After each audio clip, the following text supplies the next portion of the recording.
जब इस सारे एरिया को देख रहे थे तो हमने एक शुरू में एक स्केच ड्रॉ किया था और हमने कहा था कि जब हम स्ट्रेटजिक एनालिसिस या स्ट्रेटजिक पोजीशन को एवेल्युएट कर रहे होंगे तो सबसे पहले तो होगा कि स्ट्रेटजिक एनालिसिस से क्या मुराद है, to analyse the current position of business. किसी भी बिजनेस की जो करंट पोजीशन है हम उसका एनालिसिस करना चाह रहे हैं। फिर हमने कहा हमारे पास इसमें दो तरह के एनालिसिस हो सकते हैं, one is internal analysis and other is external analysis. Internal analysis में हमारे पास जो टूल्स होंगे वो पोर्टर वैल्यू चेन, पोर्टर का एक मॉडल अभी हमने पढ़ा है, पोर्टर के 3 मॉडल हमने पढ़ने हैं, एक यहां में नजर आएगा पोर्टर वैल्यू चेन और फिर एक रिसोर्स मॉडल।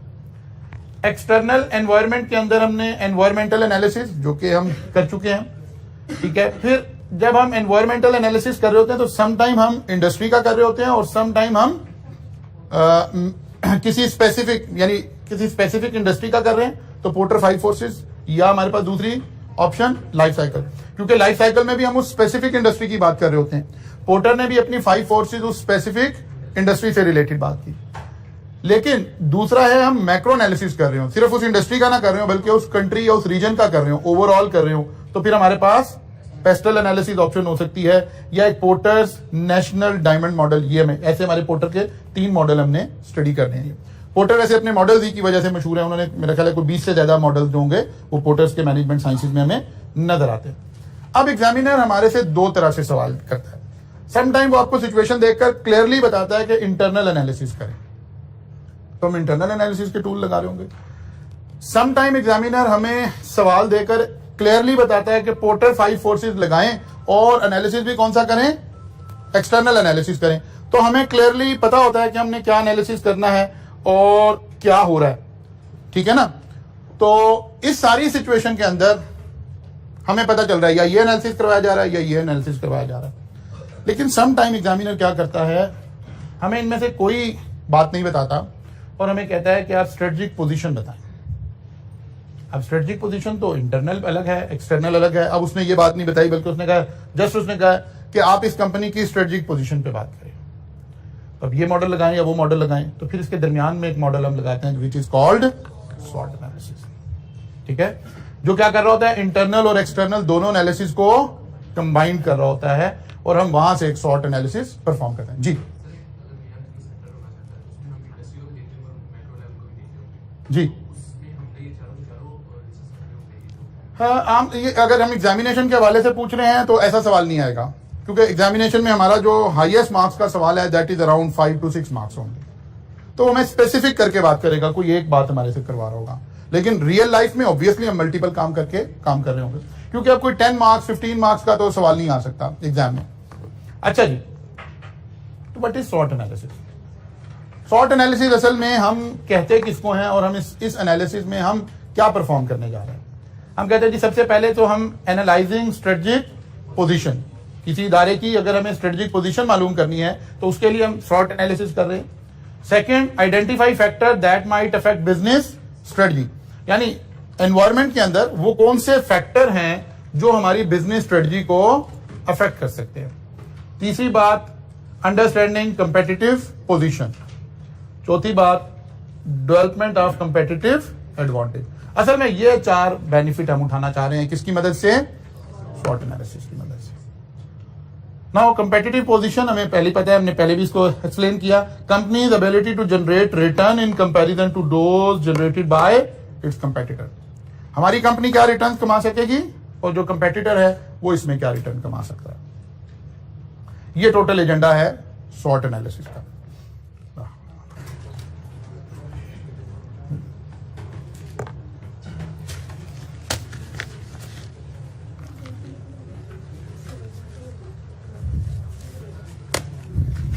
अच्छा जी, तो हम ये कह रहे थे कि हमें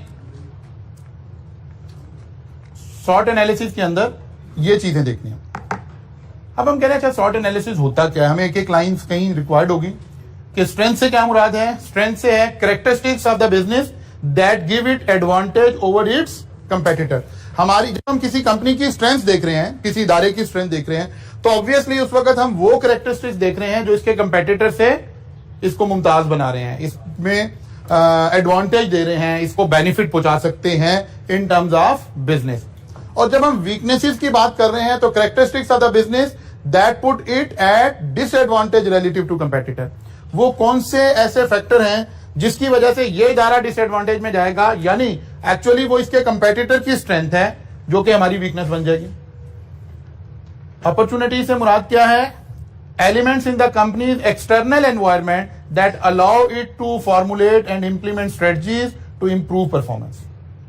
अपॉर्चुनिटी हम क्या कर लेंगे, लेकिन ये कहां से आ रहा है? एक्सटर्नल एनवायरमेंट से आ रहा है। इसी तरह थ्रेट्स क्या हैं? एक्सटर्नल एनवायरमेंट में वो कौन सी चीजें हैं जो हमें डिसएडवांटेज पे ले जाएंगे। इसका मतलब है वो जो इंटरनल एंड एक्सटर्नल की बातें हो रही थी, इसीलिए हमने कहा कि ये वाला मॉडल लगा देंगे क्योंकि ये दोनों काम कर देगा, इंटरनल एनालिसिस भी कर देगा और सॉर्ट का SOW इंटरनल बात हो रहा है। हम इंटरनली स्ट्रेंथ्स एंड वीकनेसेस देख रहे हैं अपने इदारे की और एक्सटर्नली अपॉर्चुनिटीज एंड थ्रेट्स देख रहे हैं। इसीलिए हम कह रहे हैं कि ये वाला मॉडल जो है ये क्या कर देगा, हमें वो दोनों काम कर देगा जो हम पहली स्लाइड में देख रहे थे कि या कुछ इंटरनल काम करने हैं या कुछ एक्सटर्नल काम करने हैं। इंटरनल एनालिसिस के अंदर हम क्या कर रहे होते हैं? Concern with internal capabilities and core competencies. ये हमारी कैपेबिलिटीज क्या है, हमारी कॉम्पिटेंसीज क्या है या हमारी वीकनेसेस क्या है, इंटरनली इदारे के अंदर की बात हो रही है। और एक्सटर्नल फैक्टर्स के अंदर जाहिर है हम यहां अब हम मॉडल कहां से उठाएंगे, क्या चीज ले रहे होंगे? वही ले रहे होंगे जो हमने पेस्ट में और पोर्टर 5 फोर्सेज में ली हैं। जाहिर है वही चीजें, कुछ थ्रेट्स थी, कुछ अपॉर्चुनिटीज थी, वो हमें वहीं से मिला करेंगे। तो ऐसे हम अपना स्वॉट एनालिसिस जो है वो जब कर रहे होंगे तो फिर हमारे पास ये सारे का सारा डाटा आना शुरू हो जाएगा और इस तरह से हम उसको देखेंगे। किसी इदारे को एज अ होल देखना हो तो फिर हम स्वॉट एनालिसिस लगा देंगे। अब फिर वही रह गया कि हम कोई 2-4 पॉइंट हाईलाइट कर लें कि यार स्ट्रेंथ्स में कौन कौन सी चीजें हो सकती हैं, वीकनेसेस में कौन कौन सी चीजें हो सकती हैं, अपॉर्चुनिटीज में क्या बातें आ सकती हैं, थ्रेट्स में क्या बातें आ सकती हैं। तो असल में अब हमने पढ़ना तो कुछ और नहीं है, बल्कि उन्हीं मॉडल्स में से चीजें उठाकर सिर्फ को रिलेट करनी है, लिंक क्रिएट करना है। मसलन अगर हम स्ट्रेंथ्स की बातें करें, इंटरनली जाहिर है इंटरनल एनालिसिस का पार्ट है स्ट्रेंथ, तो हम सबसे पहले अपने आप से पूछ सकते हैं what do we do well. हम कौन सा ऐसा काम है जो दूसरों से बेहतर करते हैं? ये हमारी कस्टमर केयर बहुत अच्छी है, हमारी प्रोडक्ट की क्वालिटी बहुत अच्छी है, हमारा कोई मैन्युफैक्चरिंग बिजनेस प्रोसेस बहुत अच्छा है, हमारी कोई कस्टमर की आफ्टर सेल बहुत अच्छी है जो हमें मुमताज बना रही है हमारे कंपेटिटर से। तो ये एक हमारी स्ट्रेंथ हो सकती है, इसको हम यूटिलाइज कर सकते हैं। व्हाट डू अवर कस्टमर्स से वी डू वेल, या तो हम खुद देख रहे हो कि हमारा क्लेम क्या, ऊपर वाला हमारा क्लेम है कि ये हम अच्छा कर रहे हैं और ये उसका फीडबैक है कि कस्टमर हमारे बारे में क्या कह रहे हैं। तो ये हमारी इंटरनल स्ट्रेंथ को शो करेगा। What is unique selling preposition, हमारे पास क्या एक यूनिक सेलिंग प्रपोजिशन हमारी क्या है, यानी हम वो क्या चीज बना रहे हैं या क्या चीज सेल कर रहे हैं या किस कॉम्बिनेशन में सेल कर रहे हैं या किस प्राइस में सेल कर रहे हैं जो हमें बाकी लोगों से यूनिक बना रहा है, डिफरेंस बना रहा है। तो ये भी हमारे इदारे की स्ट्रेंथ की तरफ इशारा हो जाएगा। Do we have strong brand awareness, क्या हमारे ब्रांड की अवेयरनेस बहुत ज्यादा है, लोगों में बड़ा, हर बंदे को पता है हमारा ब्रांड है, या हमारी कस्टमर लॉयल्टी बहुत अच्छी है। अगर कोई इस तरह की बात भी है तो ये भी हमारे इदारे की स्ट्रेंथ हो सकती है। एप्पल क्लेम कर सकता है कि जी उसकी ब्रांड अवेयरनेस भी बहुत ज्यादा है और कस्टमर लॉयल्टी भी बहुत ज्यादा है। कोई गाड़ी का मैन्युफैक्चरर ये क्लेम कर सकता है, कोई इदारा ये क्लेम कर सकता है, कोई भी बिजनेस ये क्लेम कर सकता है कि उसकी जो ब्रांड की अवेयरनेस है वो पब्लिक में बहुत ज्यादा है और ब्रांड लॉयल्टी भी ज्यादा है। तो यहां से कुछ बातें पता चल सकती हैं।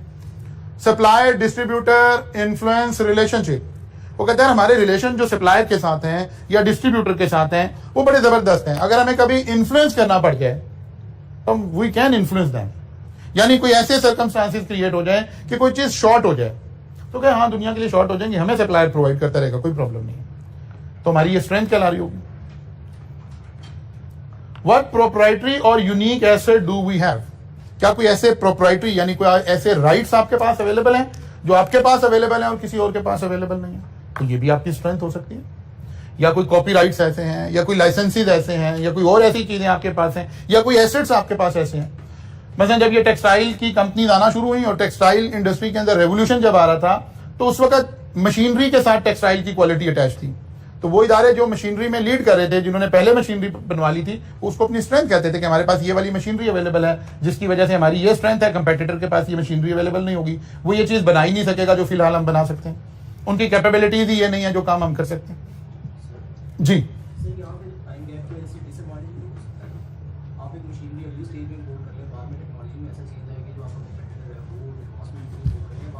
नहीं, ये तो बड़ी वो इफ एंड बट ज्यादा लग जाएंगे इसमें। हम इस वक्त कोई मसलन आज की तारीख में हम जून 2022 में कोई टेक्नोलॉजी इंपोर्ट कर रहे हैं, तो क्या इस डर से रुक जाएं कि अगर आगे कोई और टेक्नोलॉजी आ गई तो कंपेटिटर वो ले आएगा, तो हम पुरानी पर ही बैठे रहेंगे? ये तो डिसएडवांटेज में चले जाएंगे ना। हमें टेक्नोलॉजी के साथ मूव करना है ना। जब नई टेक्नोलॉजी आ जाएगी, तो अगर आज हम लीडिंग टेक्नोलॉजी परचेज कर रहे हैं, तो ऑब्वियसली जब नई आ जाएगी तो फिर हम नई परचेज करेंगे। ऑब्वियसली इंडस्ट्री के अंदर तो ये सारा काम करना पड़ेगा हमें। अगर हम उस इंडस्ट्री से बिलोंग करते हैं जहां टेक्नोलॉजी ने हमें एज देना है, तो फिर वही कल वाली बात है, फिर वही लाइफ साइकिल वाली बात है कि क्या आपने वेट करना है या आपने लीड करना है। तो इट ऑल डिपेंड्स। मतलब इसको मैं बहुत बहुत बहुत बहुत लो लेवल पर लाकर इसकी एग्जांपल दे देता हूं कि एक एग्रीकल्चरिस्ट ने अगर कोई भी एक फसल काश्त करनी है, तो एक फसल का टाइम शुरू होता है कि उसकी प्रोडक्ट मार्केट में आती है तो 300 रुपए केजी बिक रही होती है। एक जब प्रोडक्ट आती है तो 15 रुपए केजी बिक रही होती है। अब उसने डिसाइड करना है कि उसका टाइम फ्रेम क्या है। वो जो 300 रुपीज केजी बेच रहा है, वो टनल फार्मिंग कर रहा है, वो ऑफ सीजन फार्मिंग कर रहा है, उसकी कॉस्ट भी ज्यादा आ रही है, वो लीड कर रहा है टेक्नोलॉजिकली। एक है क्या कहता है, नहीं मैं अपने खेत में इतने पैसे नहीं खर्च कर सकता, मैं टनल फार्मिंग नहीं कर सकता, मैंने ये रिस्क नहीं लेना। तो ओके ठीक है, वो नॉर्मल क्रॉप्स लगा रहा है, वो नॉर्मल टाइम पे मार्केट में आ रही है, जब 20 रुपए 25 रुपए 30 रुपए चीज बिक रही है, ओके ठीक है, उसकी कॉस्ट भी कम है, वो सेल प्राइस भी कम ले रहा है। तो ये तो डिसाइड करना पड़ेगा हमें जाहिर स्ट्रेटजी बनाते हुए कि हमने लीड करना है या नहीं करना है। फिर डिपेंड करेगा आप किस बिजनेस से अटैच है, उस बिजनेस में कितनी इनोवेशन रिक्वायर्ड है, तो फिर आप उसके हिसाब से सारी चीजों को देख रहे होंगे। What skill do we have that our competitor don't? कोई ऐसा स्किल सेट हमारे पास है, कोई ऐसे हमारे पास HR रिसोर्स हमारा ऐसा है कि जो हम कर सकते हैं और कोई और नहीं कर सकता, तो ऑब्वियसली ये भी हमारी है। हमारी कैश फ्लो पोजीशन, हमारे पास कैपिटल, वर्किंग कैपिटल या कैपिटल ऑफ द इंडस्ट्री, वो हमारे पास स्ट्रॉन्ग कैपिटल अवेलेबल है। ये कैपिटल फाइनेंस का भी हो सकता है, ह्यूमन कैपिटल भी हो सकता है, कोई भी कैपिटल हो सकता है जो हमारी स्ट्रेंथ बना हुआ। Do our profit margin compare to industry benchmarks. Benchmark का लफ्ज शायद अगले चैप्टर में आएगा भी। बेंचमार्किंग हम एक लफ्ज इस्तेमाल करते हैं, कहीं आप FAR 1 या FAR 2 पढ़ रहे हैं तो वहां स्टैंडर्ड्स के अंदर भी एक बेंचमार्क का एक लफ्ज आ जाता है। बेंचमार्क का मतलब क्या होता है, वो स्टैंडर्ड जिसे हमने कंपेयर करना, ठीक है ना। कोई इंडस्ट्रियल बेंचमार्क्स अवेलेबल है कि ये रेशो ये होनी चाहिए, तो जिस चीज से हम कंपेयर कर रहे होते हैं उसको क्या कहते हैं, बेंचमार्क। और जब ये टर्म कहीं स्टैंडर्ड्स वगैरह यूज कर रहे होते हैं तो इसका मतलब होता है रिकमेंडेड ये है, ऑप्शन ये है लेकिन बेंचमार्क ये है, तो इसका मतलब होता है रिकमेंडेड ये है, वैसे आप ये भी कर सकते हैं और ये भी कर सकते हैं। स्ट्रेंथ्स, ऐसे हम स्ट्रेंथ्स कैलकुलेट कर रहे होंगे। Weaknesses, where can we improve, ये पॉजिटिव करके लिखा हुआ है, अदरवाइज तो हम नालायक कहां पर है, कौन सा काम हम ठीक नहीं कर रहे हैं, ठीक है ना। लेकिन आपको पता है कम्युनिकेशन का अंदाज क्या होता है कि हम पॉजिटिव गुफ्तगू करते हैं। Where can we improve, what do our customer frequently complain about. वो कह रहा है कि कस्टमर की नॉर्मल कंप्लेन क्या है, किस तरह की कंप्लेन आ रही हैं, क्या हो रहा है, जाहिर है ये हमारी वीकनेस होगी। Which objection are hard to address, वो कौन से ऑब्जेक्शंस हैं, वो कौन से प्रॉब्लम्स हैं जिनको हम एड्रेस नहीं कर पा रहे। हमें पता है प्रॉब्लम भी है, हम उसको ठीक भी करना चाह रहे हैं लेकिन ठीक हो नहीं रहे हैं, इसका मतलब ये हमारी ऑर्गेनाइजेशन की क्या है, वीक पॉइंट है। आर वी न्यू और वेल नोन, अगर हम नए हैं तो ये हमारी एक वीकनेस होगी, हमारी हिस्ट्री नहीं होगी, ठीक है ना। और अगर हम नॉट वेल नोन है तो ये भी हमारी एक वीकनेस है कि हम बहुत ज्यादा जाने पे हैं, तो पुराने हैं लेकिन लोग हमें नहीं जानते। Do we have any limitation in distribution, क्या डिस्ट्रीब्यूशन चैनल में हमारे पास कोई प्रॉब्लम आ रही है। वो कहते हैं हमारे पास डिस्ट्रीब्यूशन वैन 2 ही है। स्ट्रेंथ एंड वीकनेस, मसलन एक मिनरल वाटर कंपनी है, वो मिनरल वाटर का जो बिजनेस कर रहे हैं वहां सबसे कोर फैक्टर क्या है, टाइमली डिलीवरी। पानी तो पानी, लोग इसको ऐसे कंसिडर करेंगे, अगरचे पानी तो पानी नहीं है, क्वालिटी पानी में बहुत वेरी कर सकती है, लेकिन लोगों की नजर में, कस्टमर की नजर में तो यार पानी तो पानी है। वो कहता है भाई कल से कह रहा हूं पानी दे दो, पानी दे दो, पानी दे दो। वो कहता है यार एक प्रॉब्लम है, हमारे पास वैन ही 2 है डिस्ट्रीब्यूशन, हम चाहें भी तो इसको ठीक नहीं कर सकते, ठीक है ना। तो हमारे पास कोई लिमिटेशन, डिस्ट्रीब्यूशन चैनल में कोई लिमिटेशन है, तो फिर जाहिर है ये हमारी एक वीकनेस है। और over resources and equipment outdated और ओल्ड, क्या ये पुराने हो गए हैं, क्या हमारे पास एसेट्स पुराने हैं, बिल्डिंग पुरानी है या कोई और चीज है जिनसे हम बिजनेस कर रहे हैं वो पुराने हो गए हैं, तो जाहिर है ये फिर हमारी वीकनेस की तरफ इशारा कर रही होगी। Are we lacking in staff skills और ट्रेनिंग, वो कहता है स्टाफ ही कम है हमारे पास, या स्टाफ तो है उसकी स्किल्स ही वैसे नहीं है, या हम स्टाफ की ट्रेनिंग नहीं कर पा रहे। ये सारे रिसोर्सेज क्या हैं, ये बता रहे हैं ये हमारी ऑर्गेनाइजेशन की वीकनेसेस हैं। मतलब हम वापडा की वीकनेसेस को देखते हैं, इसी तरह से हमें कहीं करना है ना, किसी इदारे के ऊपर शॉर्ट एनालिसिस करना है, हम कहते हैं what are the weaknesses of वापडा, तो हमें यहां से नजर आना शुरू होगा। लोग हमारे बारे में क्या करें। वो कहते जी बत्ती नहीं है, लाइट नहीं देते जी। वो कहते जी अच्छा जी, क्या हम लोगों को जाने पहचाने जाते हैं? हाँ जाने पहचाने, बापडा को कौन नहीं जानता, ठीक है। वो कहते हैं क्या हमें कोई डिस्ट्रीब्यूशन में प्रॉब्लम है? वो कहते हैं हाँ, हमारे पास जब बिजली भी होती है हम कहते हैं जो हमारी लाइंस हैं वो जितनी ट्रांसमिशन रिक्वायर्ड है उसकी कैपेसिटी नहीं पूरी करते, तो बाद दफा हम लोड शेडिंग इस वजह से कर रहे होते हैं। वो कहते हैं यार बापडा के लोग बदतमीज हैं, सरकारी दफ्तर में जाएं कंप्लेन लेके जाएं, कोई सुन नहीं रहा होता, वहां का इंफ्रास्ट्रक्चर बड़ा अजीब है, आपको जाने का इत्तेफाक हो तो आपको ऐसा लगता है मैं कहाँ आ गया हूँ। तो कहते हैं ये सब क्या है? ये वीकनेसेस हैं, हमारे पास एसेट्स पूरे नहीं है, हमारे पास स्टाफ है नहीं है, तो बदतमीज स्टाफ है, उनकी ट्रेनिंग का कोई इंतजाम नहीं है, उनके ऊपर चेक एंड बैलेंस कोई नहीं है। ये सारी एक लंबी लिस्ट की नजर आएगी हमें, वीकनेसेस की नजर आएगी। तो ऐसे किसी भी इदारे की जब हम वीकनेसेस देख रहे होंगे तो ये बड़े जनरलाइज किस्म की बातें हैं, इसमें कोई अलग से हमें नॉलेज रिक्वायर्ड नहीं है, ये जस्ट एक दफा गो थ्रू करेंगे तो हमें पता चल जाएगा। इस तरह की बातों को हम वीकनेसेस में ले लिया करें।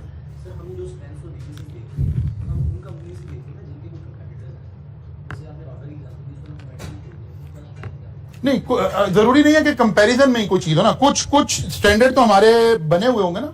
मतलब हम कस्टमर, अब जब मैं कस्टमर केयर में गया हूं, एक कस्टमर केयर मुझे मिली एमिरेट्स एयरलाइन में, एक कस्टमर केयर मिली मुझे वापडा में। कस्टमर केयर तो कस्टमर केयर ही ट्रीट होगी ना, इंफ्रास्ट्रक्चर तो इंफ्रास्ट्रक्चर ही ट्रीट होगा ना।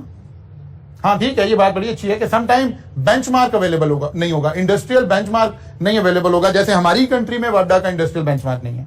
लेकिन सारी दुनिया में तो ऐसा नहीं है। आपको पता है हमारे यहाँ ये जो इतने सारे डॉलर हम बाहर से कमा रहे हैं, इसमें सबसे मेन जो हम कहते हैं ना आजकल हम जी आउटसोर्सिंग से और उससे पैसा कमा रहे हैं, इसमें सबसे बड़ा पैसा कहां से हम कमा रहे हैं? कॉल सेंटर इंडस्ट्री से। और हमारे पास कॉल सेंटर इंडस्ट्रीज कहां की हैं? यूएसए की ज्यादातर। वो ये वहां का समझे वापडा है, वहां का SNGPL है कि वहां कंपनीज के पास ऑप्शन है। जैसे हमारे पास अब मोबाइल में ऑप्शन है ना, आपने एक सिम परचेज कर ली, किसी भी कंपनी की सिम परचेज कर ली, अब आपकी ऑप्शन है आप इस सिम पर सिग्नल किस कंपनी के लेना चाहते हैं। जब से हमने पोर्टेबिलिटी की ऑप्शन क्रिएट की हुई है, लाइक मेरे पास ये नंबर है तो अब मेरी चॉइस है कि मैं इसी नंबर पर रहते हुए वारिद पर रहना चाहता हूं, यूफोन पर जाना चाहता हूं, जोंग में जाना चाहता हूं, तो मैं कहीं भी स्विच कर सकता हूं। सिमिलरली यूएसए के अंदर आप अपनी एनर्जी कनेक्शन लेने के बाद आप एनर्जी किसी भी कंपनी की यूज कर सकते हैं। ये सारी कॉल इंडस्ट्री जो हमारे यहां आ रही होती है, ये अक्सर लोगों को कायल कर रहे होते हैं कि आप एनर्जी हमारी इस्तेमाल कर लें। तो ये तो हम अपने इसमें से देख रहे हैं कि शायद एनर्जी में कोई कंपटीशन नहीं होगा।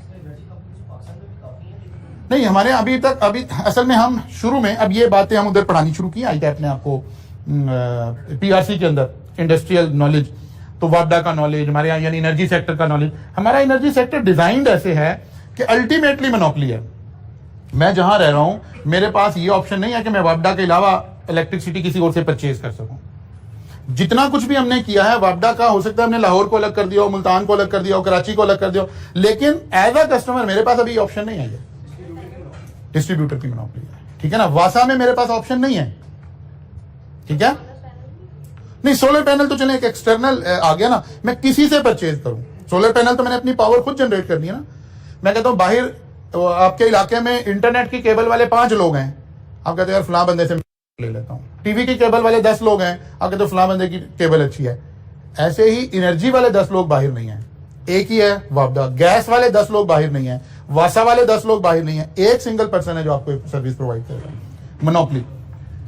लेकिन इसके बावजूद क्या आप वापडा का या वासा का शॉर्ट एनालिसिस नहीं हो सकता? हो सकता है, हम कंपैरिजन बाकी चीजों से कर रहे हैं। अच्छा जी, ये तो इंटरनल बातें आ गई। हम यहीं पर थोड़ा सा क्या चलें, 2 स्लाइड और करके फिर लगाते हैं अपॉर्चुनिटीज। अब हम एक्सटर्नल में चले गए। पहली बात तो में ये समझ आनी चाहिए कि अब हम इंटरनल से निकल के एक्सटर्नल में चले गए। अपॉर्चुनिटीज हम क्या कह रहे थे? एक्सटर्नल एनवायरनमेंट में वो क्या अपॉर्चुनिटीज हैं जिनको हमारी कंपनी अवेल कर सकती है और हम इससे बेनिफिट उठा सकते हैं। Do our competitor have any weakness and we could benefit from it? पता चले जी हमारे जो कंपेटिटर है उसके पास ये टेक्नोलॉजी नहीं है, फिलहाल हमारे पास है, तो ये एक अपॉर्चुनिटी हो गई। फिर हमने देखा क्या रहा था, वो टेक्नोलॉजी अगर ये इंपोर्ट भी करे तो कितना टाइम लगेगा? हमने कहा इतना टाइम लगेगा। हमने कहा ओके ठीक है, फिलहाल हमारे लिए अपॉर्चुनिटी। टारगेट मार्केट ग्रोइंग और shifting in our favour. Target market grow कर रही है या श्रिंक हो रही है, समटाइम्स श्रिंक होके भी, शिफ्ट होके भी हमारी फेवर में आ रही होती है। मतलब अगर मार्केट श्रिंक हो रही है और हम बड़े प्लेयर हैं, तो आपको पता है जब मार्केट श्रिंक होती है तो छोटा प्लेयर आउट हो जाता है और बड़े प्लेयर्स की मोनोपोली क्रिएट हो जाती है। ये वाला काम भी हो जाता है। हाँ, ग्रोइंग में हमें फायदा है, हम मेन काम है और मार्केट ग्रो कर रही है तो हमारे पास कैपेसिटी ज्यादा होगी। मार्केट ग्रो करना मतलब है चीज की डिमांड बढ़ रही है। पहले 10 लाख की सेल थी उस इंडस्ट्री की, अब 50 लाख की सेल हो गई है। अब मैं क्योंकि बड़ा प्लेयर हूं तो ज्यादा शेयर मुझे ही मिलेगा इसमें से, बाकी लोगों की तो कैपेसिटीज कम हो जाएगी। ठीक है ना, इस सेंस में ये बात हो रही है। अच्छा, इसी तरह से बेशुमार अब हमने एक्सटर्नल उसमें से थ्रेट्स देखने हैं, अपॉर्चुनिटीज देखनी है। अपॉर्चुनिटीज कभी टेक्नोलॉजी की वजह से हो सकती है, कभी कल्चर की वजह, वो हम पढ़कर आए हैं सारा एरिया। यहां से किसी भी चीज से कभी आपके पास ज्योग्राफिकल कोई अपॉर्चुनिटी हो सकती है कि आपकी ज्योग्राफिकल लोकेशन ऐसी है, टेक्नोलॉजिकल आपको कोई अपॉर्चुनिटी मिल सकती है, कुछ सोशल फैक्टर ऐसा हो सकता है, वो जितना कुछ हम पढ़ कर आए हैं। कोई पॉलिटिकल फैक्टर ऐसा हो सकता है कि अपॉर्चुनिटी क्रिएट हो रही हो। पता चले कि गवर्नमेंट ने बजट दिया है टैक्स का और उसके अंदर छूट दे दी है सोलर पैनल के ऊपर, इंपोर्ट के ऊपर टैक्स खत्म कर दिया, मतलब मैं इसी बजट की बात कर रहा हूं। ठीक है ना, जीरो कर दिया 17 से। इसका मतलब है उन तमाम बिजनेसेस के लिए एक अपॉर्चुनिटी क्रिएट हो गई जो सोलर पैनल और इस तरह का बिजनेस कर रहे थे। ठीक है, फिर इससे पहले गवर्नमेंट ने अलाउ कर दिया कि जी आपको वापडा से एनओसी लेने की जरूरत नहीं है, अगेन अपॉर्चुनिटी क्रिएट हो गई लोगों के लिए। और अलाउ कर दिया कि जनाब ग्रीन मीटर आप कहीं से भी खरीद सकते हैं, प्रीवियसली सिर्फ वापडा से खरीद सकते थे, अपॉर्चुनिटी क्रिएट हो गई। तो एक्चुअली ऐसे हमें देखना है कि कहां अपॉर्चुनिटी कोई क्रिएट हो रही है जिससे हम, अच्छा हमने देखनी वो अपॉर्चुनिटी है जिससे हमारी कंपनी बेनिफिट उठा लेगी। मसलन फर्ज करें गवर्नमेंट ने इंडस्ट्री के लिए इंपोर्ट के ऊपर छूट दे दी है, ड्यूटीज कम कर दी हैं, लेकिन साथ ही बताया हुआ है हमारी कंपनी के पास पैसे कोई नहीं, हम इन्वेस्ट नहीं कर सकते, हम नया प्लांट एंड मशीनरी नहीं लेके आ सकते। तो फिर ये हमारे लिए अपॉर्चुनिटी नहीं, हम तो अपनी कंपनी के हिसाब से देख रहे हैं। क्योंकि अपॉर्चुनिटीज के अंदर हम ये बात करके आए हैं कि अपॉर्चुनिटीज क्या है, वो एक्सटर्नल फैक्टर जिससे हम बेनिफिट उठा सकते हैं, और थ्रेट्स क्या है, वो एक्सटर्नल फैक्टर जिससे हम अफेक्ट होंगे, हमारा बिजनेस अफेक्ट होगा। तो ये एक अहम बात है। क्या नहीं, इंडस्ट्री नहीं है, इंडस्ट्री नहीं, हमें कंपनी की स्ट्रेटेजिक पोजीशन मालूम कर। जी वो बेनिफिट उठा लेंगे और हम नहीं उठा सकेंगे तो वो अपॉर्चुनिटी उल्टा थ्रेट बन जाएगी। गवर्नमेंट ने इंपोर्ट अलाउ कर दिया, इंपोर्ट के ऊपर ड्यूटी कम कर दी है, हमारे पास पैसे नहीं है, हमारे पास पैसे होते तो हमारे लिए भी अपॉर्चुनिटी आनी थी, उल्टा थ्रेट बन गया कि कंपेटिटर मंगवा लेगा और हम नहीं मंगवा पाएंगे। जी गवर्नमेंट ने इंफ्रास्ट्रक्चर ऐसा कर दिया तो इससे हमारी जो इंडस्ट्री है उसको ओवरऑल जो है ना वो बेनिफिट होगा। तो उसमें हमारी अपॉर्चुनिटी है या कुछ भी ना समझे? नहीं, हमारी अपॉर्चुनिटी है। अगर हम बड़े प्लेयर हैं तो हमारे लिए भी अपॉर्चुनिटी है, बाकियों के लिए भी अपॉर्चुनिटी है, लेकिन हमारे लिए भी अपॉर्चुनिटी है, हम उसे अपॉर्चुनिटीज में लिखेंगे। गवर्नमेंट ने कोई इंफ्रास्ट्रक्चर बेहतर कर दिया है, कोई टैक्सेशन पॉलिसी है, जैसे टैक्स में कोई पॉलिसी चेंज हुई तो हमारे लिए अपॉर्चुनिटी आ गई। जैसे अभी थ्रेट आ गया, गवर्नमेंट ने इस बजट के अंदर बैंकिंग कंपनीज के ऊपर टैक्स बढ़ा दिया, तो बैंकिंग कंपनीज के लिए एक थ्रेट क्रिएट हो गया। अच्छा जी, फिर हम और आगे चलते हैं, अपॉर्चुनिटीज और आखिरी बात आ गई थ्रेट्स। क्या थ्रेट्स हैं? थ्रेट्स हमने कैलकुलेट करने सीखे हैं, पोर्टर ने भी सिखाए हैं। ये कोई पॉलिटिकल फैक्टर भी हो सकता है, कोई गवर्नमेंट की पॉलिसी भी हो सकती है, कोई इकोनॉमिक कंडीशन भी हमारे लिए थ्रेट हो सकती है कि भाई यहाँ तो जीडीपी कम हो गया है, पर कैपिटा इनकम कम हो गया है, ये हमारे लिए थ्रेट बन गया है। हमारे लिए हमारा बिजनेस बड़ा ज्यादा डिपेंडेंट था फ्यूल प्राइसेस के ऊपर और फ्यूल प्राइसेस हाई होती जा रही है, हमारे लिए थ्रेट बनता जा रहा है। हम कोई भी वो सारा जो कुछ पढ़कर आए हैं उन सारी बातों को यहाँ इंकॉर्पोरेट करेंगे। एक्चुअली सोचना कैसे, हम ऐसे शुरू करते हैं, कोई एक नाम लिखते हैं और उसके ऊपर उसकी स्ट्रेंथ एंड वीकनेसेस को सोचते हैं कि किस तरह से किया जा सकता है। जी जब हम ये शॉर्ट एनालिसिस कर रहे हैं जी, तो हमने लॉन्ग टर्म में सोचना है या शॉर्ट टर्म में सोचना है? दोनों तरह सोचना है। अगर शॉर्ट टर्म में सोचें तो एक चीज से बेनिफिट हो सकता है, लेकिन लॉन्ग टर्म में उसे हाँ, दोनों बातें लिखेंगे कि शॉर्ट टर्म में ये अपॉर्चुनिटी है लेकिन लॉन्ग टर्म में यही बात थ्रेट में कन्वर्ट हो जाएगी। दोनों बातों का डिस्कस करेंगे। मसलन ये हम आई कैप का शॉर्ट एनालिसिस करते हैं, ठीक है। हम देखते हैं कि यार आई कैप के पास स्ट्रेंथ्स क्या हो सकती हैं एज एन इंस्टीट्यूशन, और दूसरा क्या हो सकता है, वीकनेसेस क्या हो सकती हैं, तीसरा क्या हो सकता है, अपॉर्चुनिटीज क्या हो सकती हैं, और चौथा क्या हो सकता है, थ्रेट्स क्या हो सकते हैं। नाउ जी, what are the strengths of ICAP? Number 1, monopoly, legal monopoly, ठीक है। और जी, ब्रांड मोनोपोली, ब्रांड अवेयरनेस है, ब्रांड की मोनोपोली है, बिल्कुल लिखा जा सकता है। और जी, यूनिक सर्विस, और कंपेटिटर कोई नहीं है, ऑडिट राइट्स किसी के पास हैं, ठीक है ना। इस तरह की 4-5 बातें हमें पता चल जाएंगी कि यार ये हमारे पास क्या आ रहे हैं, स्ट्रेंथ्स आ रही हैं। यूनिक है ना, यूनिक इस सेंस में है कि जो सर्विसेज चार्टर्ड अकाउंटेंट प्रोवाइड कर सकता है वो कोई और लीगली प्रोवाइड नहीं कर सकता, audit services in that sense unique services. अच्छा जी, वीकनेसेस क्या है? इसको लीगल डिपार्टमेंट से ना वीकनेसेस और कोई वीकनेस? हाँ बिल्कुल ठीक है। ये हम इसके जो मेंबर्स हैं वो ज्यादा ग्रूम नहीं है, इंस्टीट्यूट जो है वो अपने मेंबर्स की ग्रूमिंग के ऊपर काम नहीं करा। ओके, ये सारी जो अपॉर्चुनिटीज हैं ये लिमिटेड टू, जो लीगल शेल्टर है वो लिमिटेड टू पाकिस्तान है, ठीक है। और अच्छा नहीं, ये गलत हो गया। हमने इंटरनल रहकर देखनी है वीकनेसेस, हमने अपनी इंटरनली देखनी है,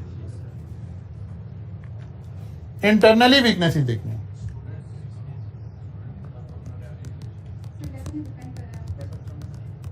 अगर हम इंस्टीट्यूट पर देखें तो रेवेन्यू डिपेंडेंट है मेंबर्स एंड स्टूडेंट्स की फी के ऊपर, मेंबर्स की सब्सक्रिप्शन के ऊपर और स्टूडेंट की फी के ऊपर, जो कि लिमिटेड है। मेंबर्स लिमिटेड है, स्टूडेंट एक ट्रेंड है, पता नहीं कभी बढ़ भी सकता है कभी कम भी हो सकता है। अच्छा जी, और क्या वीकनेसेस हैं? वो उधर वो इधर डिस्कस करेंगे, कंपेटिटर के साथ एक्सटर्नल एनवायरनमेंट तो यहाँ डिस्कस करेंगे। हम कहेंगे कि जनाब कोई आईटी का इंफ्रास्ट्रक्चर बहुत अच्छा नहीं है, कोई कस्टमर केयर बहुत अच्छी नहीं है। वीकनेसेस, हमें कोई पॉलिसी है, कोई पॉलिसी आती है उसकी कोई क्लैरिटी रिक्वायर्ड है तो कोई इमीडिएट हमारे पास ऐसा प्लेटफॉर्म नहीं है, कस्टमर केयर अच्छी नहीं है, आईटी के अंदर बहुत ज्यादा लीड नहीं कर रहा इंस्टीट्यूट, ये इसकी वीकनेस है, इंटरनली वीकनेस है, इंटरनली वीकनेस है। हाँ, इंडक्शन का लिख सकते हैं कि जनाब बच्चों को जो है वो इंडक्शन नहीं मिल रही, लेकिन ये इंटरनल है कि एक्सटर्नल? रेगुलेट नहीं कर रहा। हाँ, इंडक्शन के प्रोसेस को आईकैप को लीड करना चाहिए जो कि इसको लीड नहीं कर रहा, ये एक वीकनेस हो सकती है। कस्टमर डिससेटिस्फाइड है, कस्टमर को लगता है आईकैप मुझे फेल कर रहा है, समथिंग लाइक दिस। अच्छा जी, अपॉर्चुनिटीज क्या है? एक्सटर्नल मार्केट, एक्सटर्नल मार्केट से अपॉर्चुनिटीज क्या है? मेडिकल की तालीम कितनी महंगी है और सीए की तालीम सस्ती है, दिस इज एन अपॉर्चुनिटी। क्या आप उन बच्चों को गाइड कर सकते हैं, उन बच्चों को फ्लोट कर सकते हैं ये आइडिया कि आप 1 करोड़ रुपया लगाकर जब डॉक्टर बनकर निकलते हैं फिर उसके बाद आप माल रोड पर खड़े होकर एहतजाज कर रहे होते हैं कि हमें नौकरी दे दें। Yes, this is an opportunity कि एक्सटर्नल मार्केट में बाकी क्वालिफिकेशन में जो रिक्वायरमेंट है पैसे की, मेरिट की, वो यहाँ रिक्वायरमेंट नहीं है, ये एक अपॉर्चुनिटी हो सकती है। अच्छा, जरूरी नहीं हमें कोई 50 अपॉर्चुनिटीज नजर आ रही हो, हमें कोई 2 भी नजर आ गई तो एग्जाम में हमारा काम पूरा हो गया। और क्या अपॉर्चुनिटी है? अनएम्प्लॉयमेंट जीरो, आईकैप क्लेम करता है कि जीरो अनएम्प्लॉयमेंट है। और लीगल राइट्स हैं, हाँ वो हम इंटरनली भी उसको कह सकते हैं, एक्सटर्नली भी ऑडिट राइट्स कह सकते हैं। चलिए हम यहां ले आए फर्ज किया। और कोई सोचें, और कोई अपॉर्चुनिटी? लो कॉस्ट, ठीक है, कॉस्ट ज्यादा कोई नहीं है। क्लोज कंपेटिटर ना होना, बिल्कुल ठीक है कि कोई क्लोज कंपेटिटर नहीं है, बिल्कुल क्लोज नहीं है, ठीक है। थ्रेट्स क्या है? Foreign qualification, ACCA, ICAEW, locally, अब उसका नाम क्या हो गया? वो ICMA का नाम तो चेंज हो गया ना, क्या कहते हैं, CMA पाकिस्तान। ये क्या है? ये थ्रेट्स हैं कि अगर ACCA जो कि काम करता रहता है, अब आपने नहीं डर जाना इसे, हमने होने नहीं देना कभी भी, ठीक है ना। ये इदारा भी काम करता रहता है, ये इदारा भी सारी जिंदगी हो गई काम करता रहता है। क्या कि जी ऑडिट राइट इनके ही क्यों मिले हुए हैं, खाली ये क्यों ऑडिट करेंगे, हम क्यों नहीं करेंगे, ठीक है ना। तो ACCA की बड़ी कोशिश थी कि वो कहीं ऑडिट राइट्स पाकिस्तान में ले ले, और वो फिर जब लड़ाई शुरू हुई तो फिर क्या हुआ, फिर हमने कहा अच्छा तुम्हारी ऐसी की तैसी फिर वो ACCA का जो बेचारों को स्टूडेंट मिल रहा था पाकिस्तान में, वो भी मिलना बंद हो गया। जाहिर है हमारी मोनोपोली थी हमारे इदारे की, हमने एक प्रॉपर एक स्ट्रेटजी बनाई कि तुम्हारी ऐसी की तैसी, वरना ये क्लासेस तो खाली थी। सीए में तो उन दिनों में कोई भी नहीं आता था, जैसे बिल्कुल अदर वे राउंड था 2010 में। सीए में कोई बच्चा नहीं था, सीए के टीचर पढ़ाना भी नहीं चाहते थे। सीए ACCA में ज्यादा पैसा था, ACCA में ज्यादा स्टूडेंट थे, तो सब लोग उसी को पढ़ा रहे थे। सीए एक ऐसे बाई प्रोडक्ट के तौर पे चल रही होती थी। लेकिन ACCA ने उस वक्त जब ये सारा नंबर हमारा कैप्चर कर लिया, फिर उसने कोशिश की कि यार मैं ऑडिट राइट्स की तरफ जाऊं, इधर जाऊं। फिर इंस्टीट्यूट को ख्याल आया कि ये क्या है।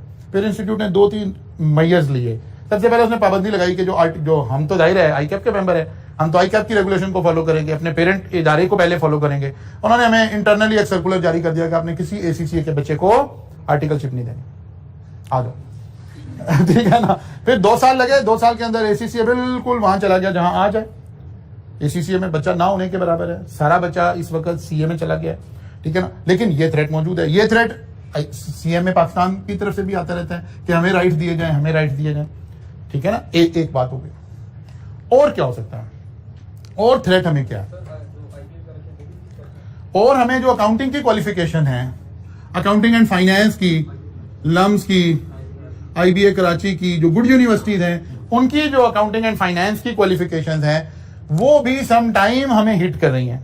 एक्चुअली चार्टर्ड अकाउंटेंट के 4, 5, 6 रोल थे, उन रोल में से कुछ रोल में तो हमें अफेक्ट कर दिया बाकी क्वालिफिकेशन है। मसलन एक रोल है ना मेरा, मैंने ऑडिट रिपोर्ट साइन करनी, इसमें मुझे लीगल शेल्टर हासिल है, इसके अलावा बाकी किसी में मुझे लीगल शेल्टर हासिल नहीं है। एक फिजिबिलिटी बनानी है, वो चार्टर्ड अकाउंटेंट भी बना सकता है, कोई और भी बना सकता है। कोई इंटरनल ऑडिट करना है, कोई ऑडिट डिपार्टमेंट में काम करना है, कोई टैक्स डिपार्टमेंट में काम करना है, यहाँ मुझे कोई लीगल शेल्टर हासिल नहीं है। यहाँ अच्छी यूनिवर्सिटीज के बच्चे आकर मेरे लिए थ्रेट क्रिएट कर सकते हैं।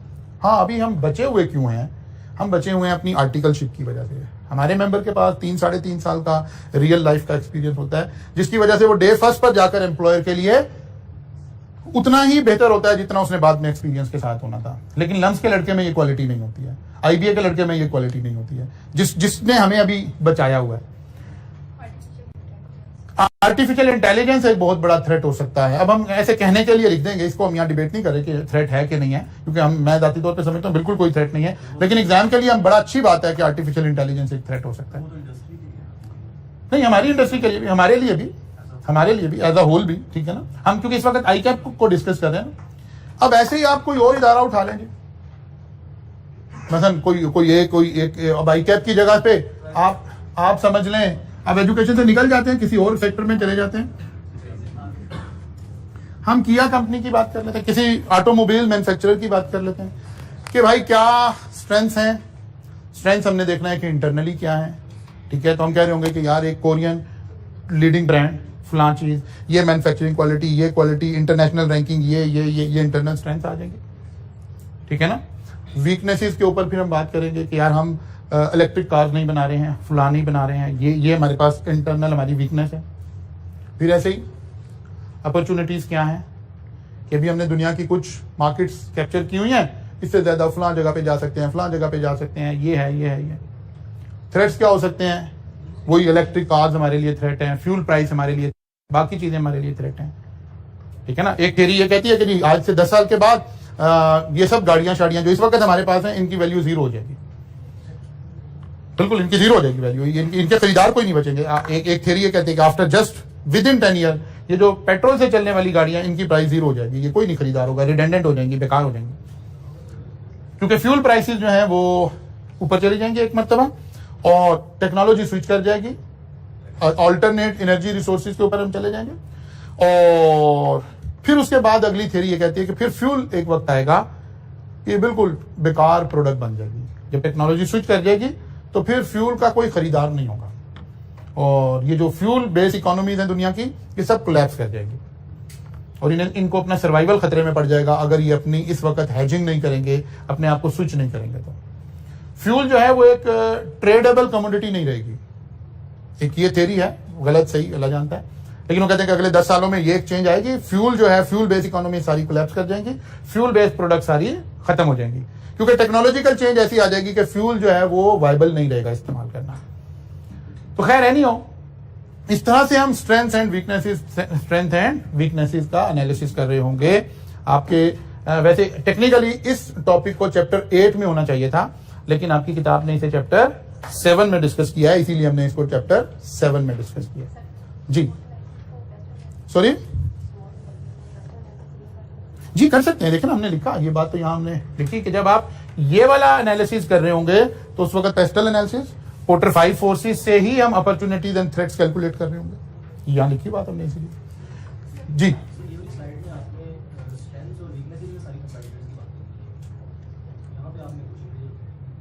नहीं, यहां हमने देखा है कि हमारी वो स्ट्रेंथ्स कौन सी हैं जो हमें कंपेटिटर से बेहतर बना रही हैं। तो ऐसे ही किया हमने। यहां पर हमने कहा जनाब हमारे पास लीगल राइट्स हैं जो कंपेटिटर के पास नहीं है, स्ट्रेंथ तो कहते हैं उसके ना कि जो मेरे पास है वो साथ वाले के पास नहीं है। स्ट्रेंथ तो एक बात ही रिलेटिव टर्म में हो रही है, वीकनेस भी बात रिलेटिव टर्म में हो रही है कि वो कौन सी चीज है जो कंपेटिटर के पास है और मेरे पास नहीं है। देखना तो ऐसे ही। लेकिन इन दोनों सूरतों में हम देख क्या रहे हैं, कंपनी के इंटरनल का मतलब है जिसका डिसीजन मैं ले सकता हूं। मतलब मेरे पास एक अच्छी मशीन नहीं है, लेटेस्ट टेक्नोलॉजी नहीं है, ये मेरी वीकनेस है इंटरनल। बिकॉज मैं आज डिसीजन लूं बोर्ड में बैठ के और वो मशीन खरीद लूं तो ये वीकनेस दूर हो सकती है। लेकिन ये वाली बातें मेरे डिसीजन लेने से चेंज नहीं हो सकती, बल्कि ये एक्सटर्नल मार्केट के फैक्टर है। ऐसे समझें पहले इस बात को, ये एक्सटर्नल फैक्टर है, एक्सटर्नल मार्केट के फैक्टर है, ये मेरे डिसीजन लेने से ठीक नहीं हो सकते। उधर का डिसीजन तो मैं लूं, इंटरनल एक वीकनेस है, हम अभी डिसीजन लें, वीकनेस रिमूव हो जाए। मतलब लाइट चली गई जी, हमारा यूपीएस नहीं होने की वजह से बंद हो गया, अब ये एक वीकनेस है, तो आज शाम को यूपीएस लगवा लें तो इंटरनल वीकनेस है तो रिमूव हो गई। लेकिन मार्केट में कोई चीज एक वीकनेस है, लाइट जाती है, अभी एक्सटर्नल फैक्टर भी है। लाइट के जाने का इंपैक्ट क्लास में ये एक इंटरनल इशू है। वापडा लाइट प्रोवाइड नहीं करता, ये एक एक्सटर्नल थ्रेट है। यार आप अगर एक कॉलेज की वो कर रहे होंगे, आप कहेंगे एक्सटर्नल थ्रेट क्या है, वो कहते हैं भाई यहाँ 12-12 घंटे जो है लाइट चली जाती है, तो 20-25 हज़ार रुपए का एक दिन का डीजल की कॉस्ट आपकी आ जाती है। तो कहते हैं हाँ यार ये थ्रेट तो है, अगर लाइट ऐसे जाएगी लेकिन क्लासेस तो आपको कंडक्ट करनी पड़ेगी। अब ये वाला थ्रेट हमारे इंटरनल डिसीजन से रिमूव नहीं होता, लेकिन यूपीएस का बंद हो जाना हमारी वीकनेस है कि इसको हम रिमूव कर सकते हैं। वो एक ही चीज से जुड़ी हुई, एक चीज इंटरनल है और दूसरी एक्सटर्नल है। ऐसे समझना है हमेशा कि क्या हमारा डिसीजन इस थ्रेट को रिमूव कर सकता है, नहीं तो एक्सटर्नल है। हमारा डिसीजन इसको चेंज कर सकता है, यस, तो फिर ये इंटरनल है। क्या है स्ट्रेंथ है और क्या है वीकनेस है। जी हमारे कंपेटिटर और हमारे दोनों के लिए ही वो अपॉर्चुनिटी है, तभी हम उसको अपनी अपॉर्चुनिटी कंसीडर करेंगे। हाँ, हम एग्जाम में करेंगे, लेकिन इन रियल लाइफ नहीं है, क्योंकि वो आप उधर कॉस्ट अकाउंटिंग में पढ़कर आते हैं ना कि anything which is common between two alternative, वो तो फिर इरेलीवेंट हो जाती है। अगर मतलब टैक्स रेट कम हो गया तो हमारे लिए भी कम हो गया, कंपेटिटर के लिए भी कम हो गया। लेकिन एग्जाम में हम ऐसे नहीं कर रहे होंगे, क्योंकि एग्जाम में डाटा इतना नहीं है। हमें इनमें से ये 4 पॉइंट हैं, मैक्सिमम एग्जामिनर 2-2 देगा तो 8 पॉइंट होंगे ना, हमें उसी को कहीं ना कहीं एडजस्ट करना पड़ेगा। तो एग्जाम में हम उसे लिख कर आएंगे। जी याद नहीं करना, ये लिस्ट आपको आइडिया दे रही है कि किस तरह की बातें स्ट्रेंथ होती हैं, ठीक है ना। ये लिस्ट आइडिया दे रही है कि यार स्ट्रेंथ में किस तरह की बातें देखते हैं, इंटरनली देखते हैं तो किस तरह की बातें देखते हैं, वीकनेस में जनरली किस तरह की बातें देखते हैं, ठीक है ना। ये याद नहीं करनी है, बल्कि एक्चुअली ये जितने क्वेश्चंस हैं, जब या तो थ्योरेटिकली आ रहे हो फिर तो हमें लिखना पड़ रहा होता है, जब ये न्यूमेरिकली आता है तो जब वो डाटा शेयर करता है ना तो हमें खुद ही पता चलना शुरू हो जाता है। वो कहता है जी कस्टमर कंप्लेन रेट पिछली दफा 5% था, अब 8% हो गया, तो बस पता चल गया वीकनेस आ रही है। वो कहता है जी कस्टमर सेटिस्फैक्शन इंडेक्स पहले 1.5 था, अब 2 हो गया है और बढ़ना बेहतरी को शो करता है, तो स्ट्रेंथ नजर आ गई। वो जैसे ही बोलेगा लफ्ज हमें खुद ही पता चलना शुरू हो जाएगा। वो कहता है पहले ऑर्डर हम 5 दिनों में डिलीवर कर दिया करते थे, आजकल 3 दिनों में कर देते हैं। प्रोसेस, बिजनेस प्रोसेस बेहतर हो गया, स्ट्रेंथ की तरफ शो कर रहा है। वो कह रहा है पहले हम डिलीवरी के लिए एक्सटर्नल रिसोर्स यूज करते थे, अब हमने डिलीवरी वैन ऑन कर ली है, तो फौरन हमें लिंक पता चल जाएगा। यानी जब हमने ये पढ़ी हुई होंगी और क्वेश्चन में कोई डाटा आएगा तो वो फौरन से लिंक अप होना शुरू हो जाएगा। कल मुलाकात होगी इंशाल्लाह, यहां से आगे चलेंगे।